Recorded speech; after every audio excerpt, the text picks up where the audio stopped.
Magandang hapon, Pilipinas! Narito na naman ang inyong balerina ng bayan, si Lisa Macuja, na bumabati sa lahat ng nakikinig sa DZRH at sa lahat ng nanonood ng RHTV, lalong-lalo na sa ating mga kasamahang alagad ng sining at kultura sa buong bansa.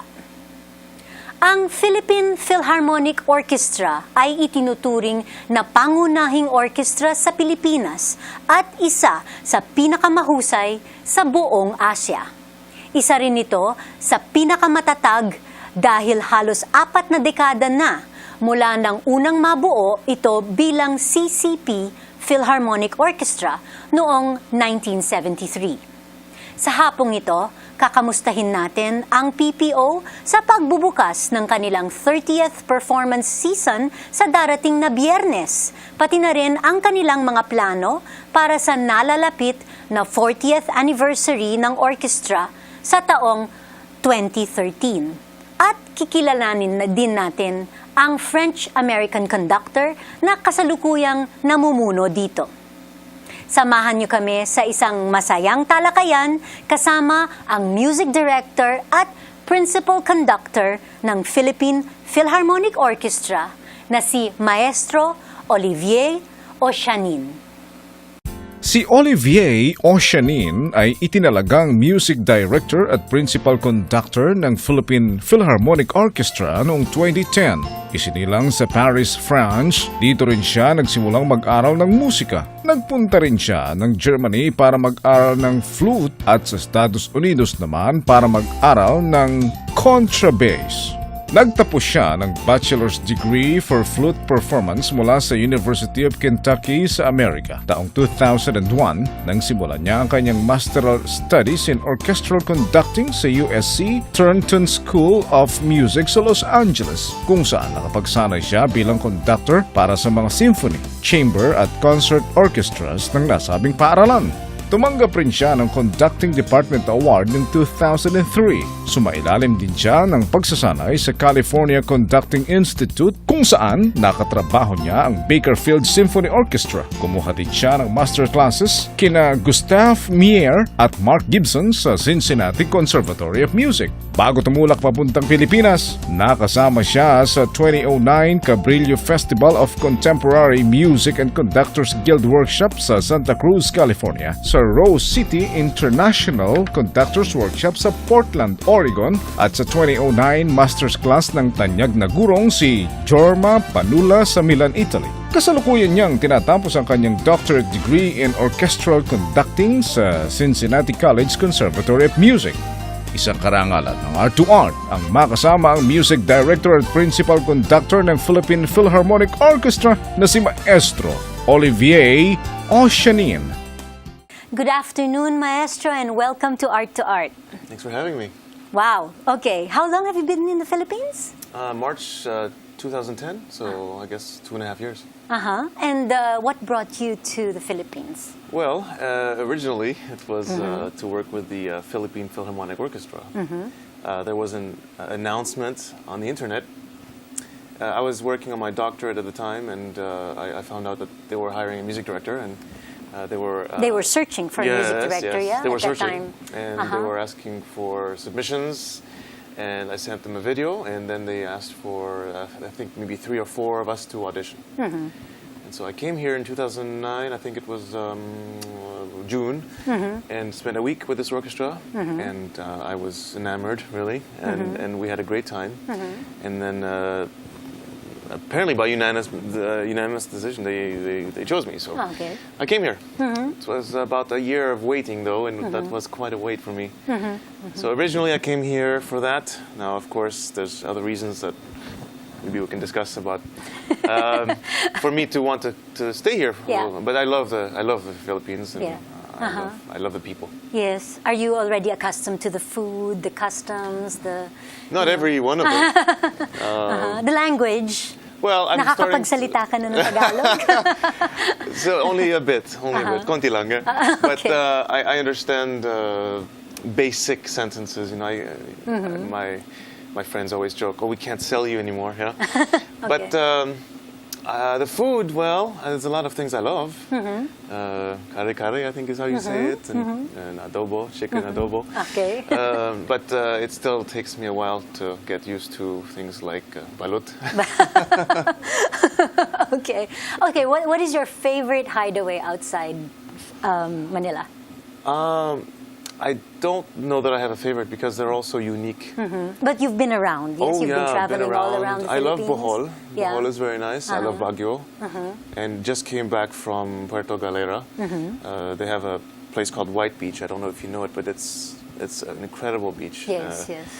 If I showed you my shoulders, you would see that they're completely red. I see your cheeks. I love a bit. No, I love And a bit your of nose. life. Yeah. There you go. Can't hide that, unfortunately. But it's you know, and I also like to hear the different dialects, you know, in the different locations. And I'm surprised that if you go up north a little bit to Pampanga, there's a different way of speaking there already, and the people are very warm. So it's nice to get out of Manila once in a while. That's right. That's right. And of course, since you've been working and conducting the PPO, you have other reasons for staying in Manila. Tell us about that. Well, yes, I got married Yes. to a Filipino, Uh-huh. a wonderful woman. Her sister actually is a violinist and often played with PPO, but now she's part of the ABS-CBN group.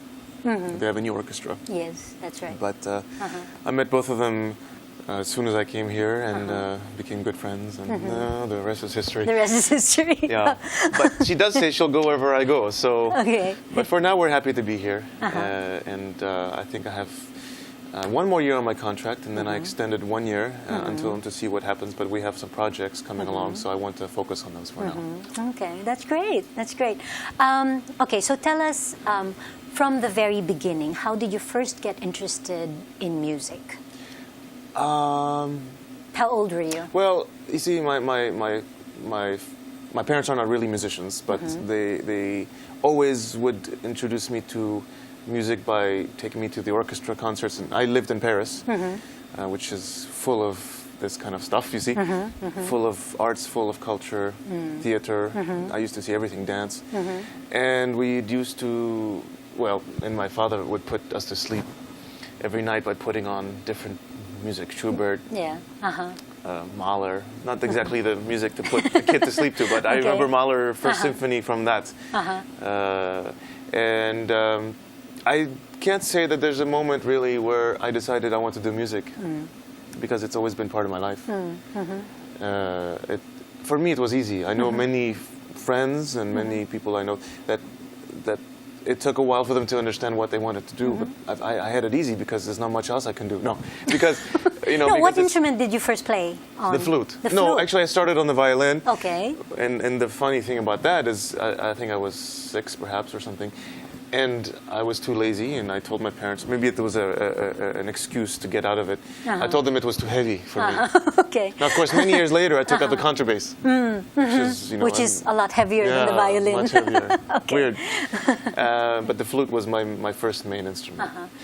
Okay. And then from Paris, you moved to the United States to continue Let's your see, studies in music? Well, I moved with the family. It was not for my studies, but we moved around for my father's job. He's a mathematician, a professor, and he went to teach at Rutgers University. So we actually spent some time in New Jersey for about a year before, let's see, we went France, and then we went to the U.S. for 1 year, and then we went to Germany for 2 years, and then we went to Kentucky, out of all places. Okay. Which is where my parents, I'm sure they will just retire there because they've been there for 20 years and Okay. they don't seem to be wanting to move away. Anyway, with the situation in Europe right now, with the economic situation, it's, Kentucky sounds pretty good anyway. Okay. Yeah, it's So pretty, what brought you to conducting then? Well, it's the fact that the orchestra is like an instrument in a sense. It's a much more complicated instrument, and the fact that also there's a lot of psychology involved, and the communication factor that you don't have when you play a flute. You don't have to try to channel artistic impressions on 80 people. It's just, the first thing for me was when I was in my teens, and my mom would come actually, she'd knock on my door. Well, sometimes I wouldn't hear her because I was music blasting through my ears, my headphones, and I was waving to the mirror. But again, it's one of those things where I didn't really decided, I want to study conducting. It was that I loved orchestral music and the colors that it produces. And this actually reminds me of one reason that I chose the 3 pieces that we're doing on September 21. It's about color and the effects that you can get in an orchestra. People that are listening or watching would probably understand this if I refer to a lot of the John Williams music and soundtracks that produce incredible sound colors to go with what they're watching. Yeah. That's what really got to me, I think, at first. I don't know that that's that I knew why that was, but this is an effect on me. So is it possible for a musician who hasn't really, a music student who hasn't really mastered an instrument to become a conductor? Well, anything's possible, I guess. I wouldn't recommend it because in order to work with an orchestra, you kind of need to know how the instruments work. You don't have to necessarily play an orchestral instrument, but for example, Daniel Barenboim is mainly a pianist. Many conductors are pianists, but you should know how to play an instrument because it's like an actor teaching someone else how to act, and they've never acted in a sense. It's difficult, and it's not very inspiring, I don't think. I don't know. In my profession, it would be like a ballet student opening up a ballet school. There you go. Without any professional experience as a dancer. Exactly. Because you see, conducting is a lot about managing as well. And that's why your example is very pertinent. Conducting is a lot about managing a group of people and kind of, again, channeling an interpretation, which is very difficult to do if you yourself don't understand what they have to undergo in order to make the sounds. You have to learn from your experience as a musician in order to... Well, it is the 21st century, and maybe someday they'll genetically come up with a conductor. But I would recommend for anybody who wants to do conducting that they really should learn a few instruments. Okay. Well, let's bring you back to when you first applied for the position of musical director in CCP. What made you decide to go to a developing country like the Philippines to further, to start your musical career? Well, there's a couple of reasons. The first one is I am a very adventurous person. I'm a nomad. I don't really love to stay in one place for too long because I love to meet people and I love to experience different cultures. Now, I think maybe the more realistic reason at the time was that I was 29, and as a 29-year-old trying to do a conducting career, you go where the jobs are. And I didn't ever say to myself, wow, it's a big job, but it's in the Philippines. What am I going to do? I never thought of that. I mean, anyway, I knew a lot of Filipinos at the time. I had a lot of Filipino friends in LA. And I knew the culture was a very lovely culture for me. It actually sounded very good. And the fact that it was a developing country, there was, for me, an added, bonus in a sense that I knew it would teach me a lot about how to be more human because I had never experienced that before. I'd never experienced the conditions that I've seen sometimes. So what was your first year with the PPO like? I mean, how was it like working with Filipino artists, Filipino musicians? Well, it's a blur at this point, but because it was it was great. It was wonderful. I think the first week that I spent here for the audition process gave me a very good glimpse into the scene. And what to expect. And what to expect. The music scene is not that big here, as you know, but it is filled with talented musicians. And whereas there's not so many schools for music here as there are in the US, for example, what I noticed was that people have the love and they have the expressive side in them. They just need to be nurtured, and whereas maybe the technique is not as for many people is not as solid, perhaps as the people that go through Juilliard school. That can be fixed if there's the talent, which there is, and the love. Then that's more than half the battle. So the first year it was exciting. I think I had a goal. Of course, the PPO for me was quite a talented and capable group. But I had a goal of trying to refine the sound a bit, at least to what I thought I could do. And I think we did a lot of that in the first year. We have a long way to go still, but we just did a recording, and I listened to the raw version, and I was quite impressed. But already a lot of people are saying that the PPO under your leadership is playing so much better. Well, it's nice to hear. It's nice to hear. I think, again, we have a long way to go, but that's because we will always have a long way to go. Yes, that's right. Yeah, any orchestra needs to have that push. Yeah. Okay. Marami pa po tayong pag-uusapan kasama ang music director at principal conductor ng Philippine Philharmonic Orchestra na si Olivier Ochanine. Dito pa rin sa Art2art, magbabalik po kami pagkatapos na ilang paalala. Programang hatid ay sining at kulturang para sa lahat. Magbabalik ang Art2art. Schedule ng mga inaabangang konsyerto. Update sa mga magagandang panoorin sa mga tanghalan at teatro. Narito na ang Art2art Calendar.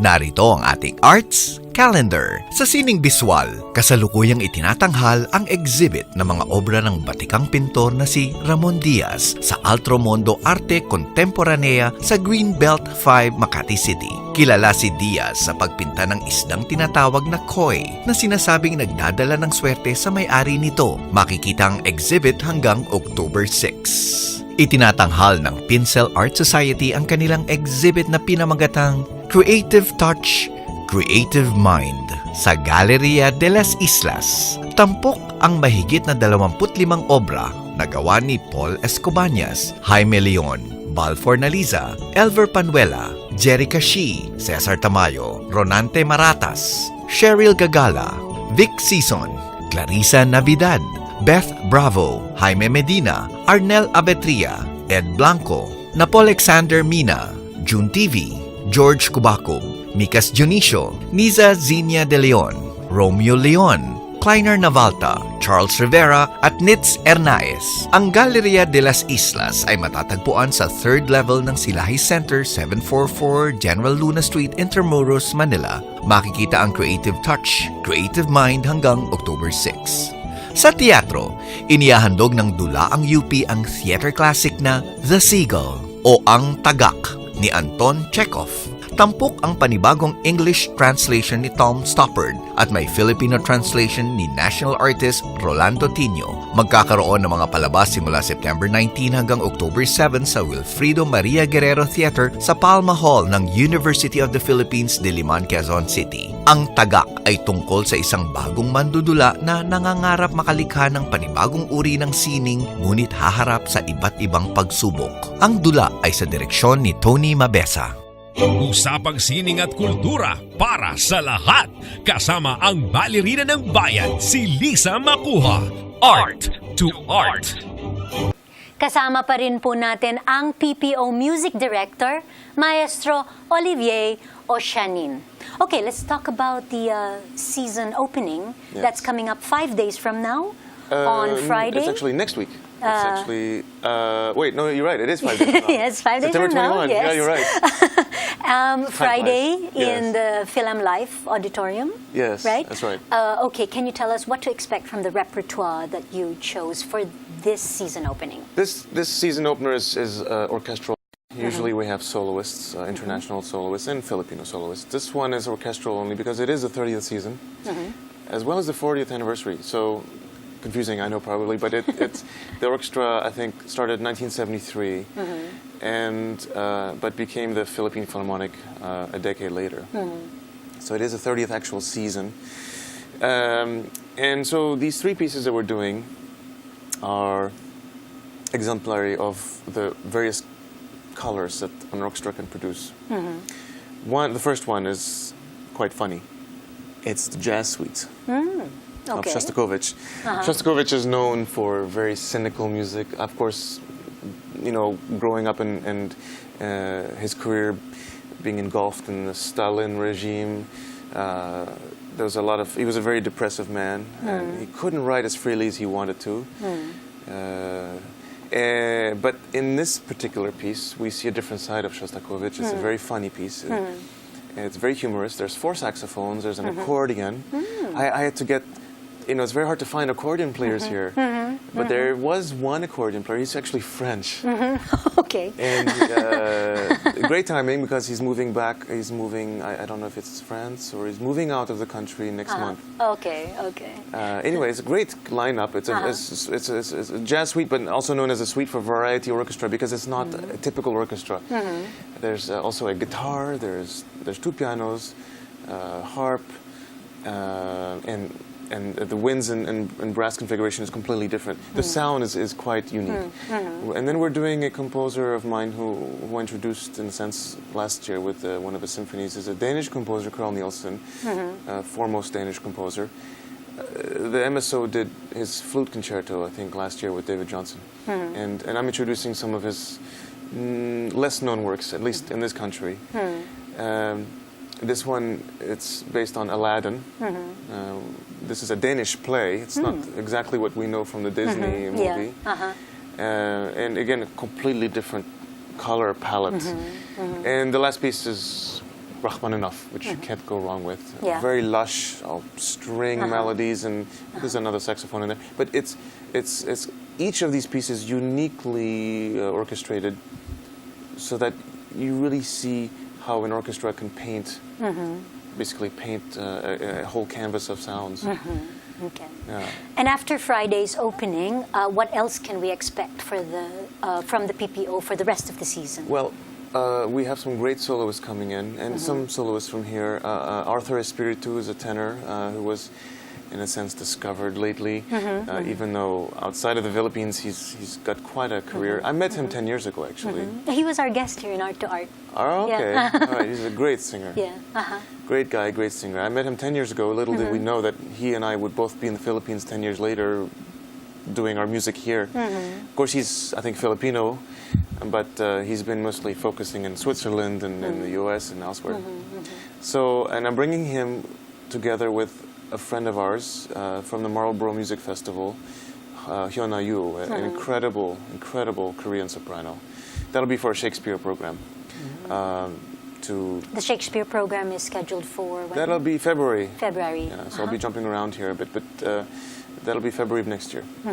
I'm also bringing in my conducting teacher, which is a bit odd, I think, but at the same time, he and I have, as time goes on, I'm noticing he and I have a bit of a different take on things, but I've learned so much from him.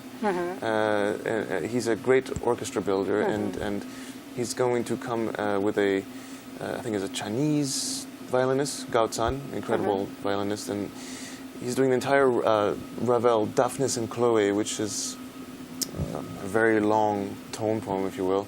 I think the PPO's done it only in the 2 suite versions. Anyway, he's an incredible conductor. Another one that I'm bringing in is a Japanese conductor. I think Yoshikazu Fukumura. I think he's the principal conductor of the Cuban National Orchestra.